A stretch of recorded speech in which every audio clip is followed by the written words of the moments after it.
नमस्कार दोस्तों, मैं बदलाव की ओर से संदीप राजपूत। आपने काफ़ी होली मिलन समारोह देखे होंगे, लेकिन एक अनोखा होली मिलन समारोह जिसमें रियल फेथ ट्रस्ट और साहिबजादा ट्रस्ट और 21वीं सदी शिक्षा संस्थान ने मिलकर एक नया रंग भरा। वह रंग था किन्नर समाज को लेकर के, ब्लाइंड बच्चों को लेकर के और जो बच्चों को लेकर के। इन सभी ने मिलकर इन के साथ होली खेली और होली के रंग बखेरे। अगर हम कहें कि ब्लाइंड बच्चों के साथ, तो ब्लाइंड बच्चों के साथ कहते हैं कि वह ना तो रंग देख सकते हैं ना कुछ, लेकिन वह खुशबू को महसूस कर सकते हैं।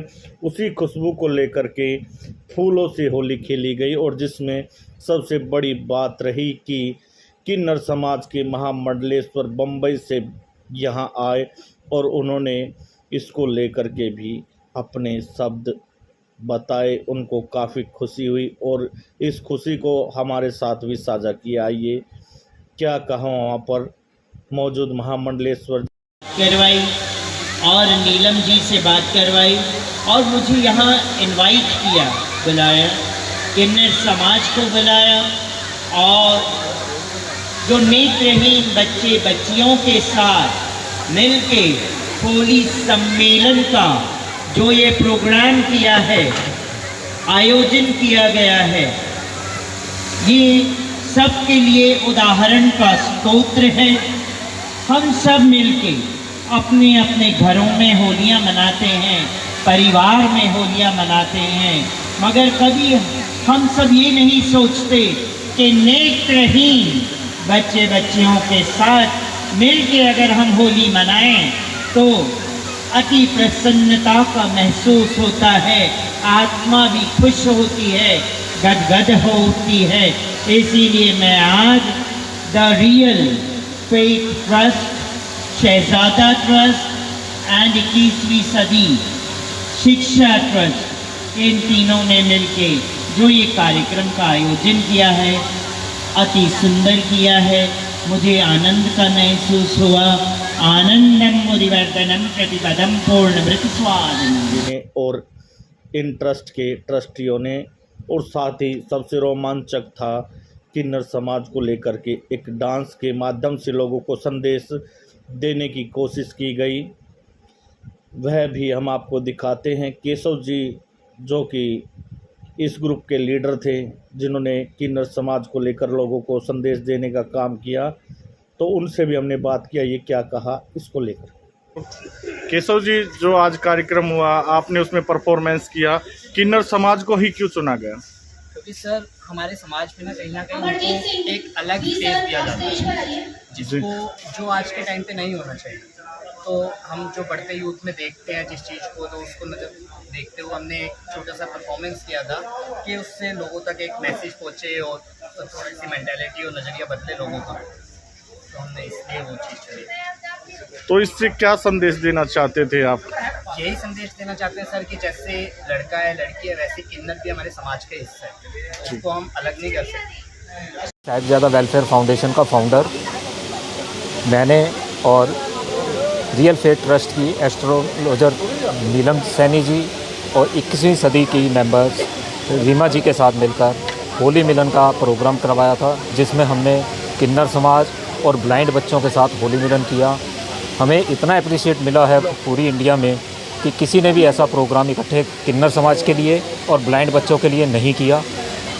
इसमें हमारे चीफ गेस्ट महामंडलेश्वर हिमांगी सखी जी बॉम्बे से आई थी, और अपना जितेंद्र सिंह जी शंटी जी, अपना शहीद भगत सिंह सेवा दल के प्रेसिडेंट पद्मश्री अवार्डी हैं, और अमित शर्मा जी जो कि एक इम्पोर्टर हैं यूएसए से, बिजनेसमैन, और बहुत मानवभाव यहाँ पे पधारे थे, जिन्होंने हमें तहे दिल से आशीर्वाद दिया। महामंडलेश्वर जी ने भी आशीर्वाद दिया।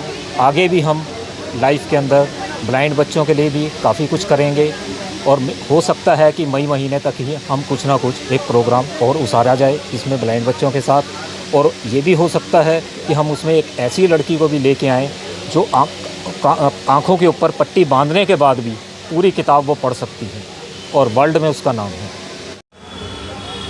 मैम, हर जगह होली मिलन समारोह होते हैं, लेकिन ये एक अनोखा होली मिलन समारोह था जिसमें ब्लाइंड बच्चों के लिए और किन्नर समाज को ही चुना गया। तो इसको लेकर के कैसे आइडिया है? मैं ब्लाइंड्स लड़के लड़कियों की फ़ुटबॉल मैचेस करवाती हूँ नेशनल लेवल तक के। अभी नेक्स्ट मंथ अप्रैल में 27, 28, 29 3 दिन का टूर्नामेंट है जो कि हम होस्ट करने जा रहे हैं और 12 स्टेट्स की टीमें वहाँ पे खेलने आ रही हैं। तो मैं ब्लाइंड्स बच्चों के साथ बहुत पहले से 4 सालों से जुड़ी हुई हूँ, तो इसलिए मैं उनके दुख दर्द बहुत अच्छे से महसूस कर पाती हूँ। उन लोगों से मेरी बातचीत होती रहती है। तो इस बार इसलिए लगा कि हम होली हमेशा अपने परिवार के साथ, दोस्तों के साथ नाचते गाते हुए मनाते हैं। तो ये जो बच्चे जो देख नहीं सकते, रंगों को नहीं देख सकते, लेकिन उनको महसूस कर सकते हैं, तो उनके साथ फूलों की होली खेली जाए। तो इसलिए हम लोगों को, मुझे मतलब ऐसा महसूस हुआ कि इन लोगों के साथ इस बार होली का त्यौहार मनाया जाए। और किन्नर समाज को मैं उनसे बहुत प्रभावित हूँ कि उन लोगों को लोग अलग उस समाज में लेकर के चलते हैं, लेकिन वो भी हमारे समाज का हिस्सा ही हैं। तो मैं उनका बहुत आदर और सम्मान करती हूँ। इसीलिए मैंने ये सोचा कि मैं उनके गुरुओं को इस बार बुला करके, वुमेंस डे भी था, तो उन्हें सम्मानित करूँ। इससे समाज को क्या संदेश देना चाहेंगे? समाज को ये संदेश देना चाहेंगे कि आप अपने परिवार के साथ, दोस्तों के साथ सभी त्यौहार मनाइए, लेकिन हमारे समाज में जो कुछ ऐसे बच्चे या ऐसे लोग हैं, हैंडीकैप लोग हैं और जैसे स्लम एरिया में रहने वाले लोग हैं, तो कुछ वक्त हमें उन लोगों के लिए भी देना चाहिए और उन लोगों के लिए भी कुछ करना चाहिए। तो इससे समाज को मैसेज आएगा कि पार्टीज़ में ही खाली होली नहीं मनाई जा सकती, होली ऐसे इस तरीके से भी मनाई जा सकती है। मैम, आज पूरे प्रोग्राम में आपने एंकरिंग की। कुछ पल ऐसे भी आए थे जो हम देख रहे थे कि जिनमें खुद आप खामोश हो गई थी, जैसे ब्लाइंड लड़कियां कर रही थी और एक ब्लाइंड लड़की ने गाना गाया, तो उसको लेकर के कैसा लगा आपको? बहुत अच्छा सवाल किया आपने।